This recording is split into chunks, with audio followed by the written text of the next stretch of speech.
28 मे नगरचा स्थापना दिवस.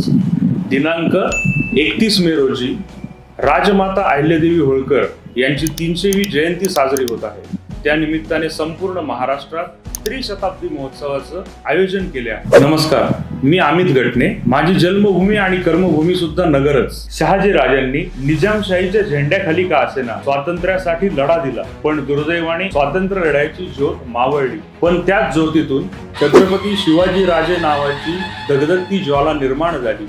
मध्ये बराच काळ या शहराची इतिहासाने दखलच घेतली नाही. ती थेट इंग्रजांनी या शहराची निवड केली आणि इथे आपला लष्करी तळ बनवला.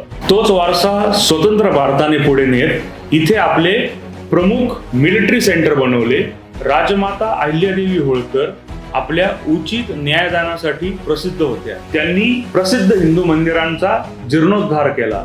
त्यामध्ये द्वारका, काशी, उज्जैन, सोमनाथ, परळी वैजनाथ, नाशिक या प्रमुख हिंदू मंदिरांचा समावेश आहे. एवढंच नाही तर त्यांनी लोकांना रोजगार निर्माण होण्यासाठी औद्योगिक धोरण आखलं आणि याच राजमातांचे नाव आपल्या शहराला, जिल्ह्याला मिळाले.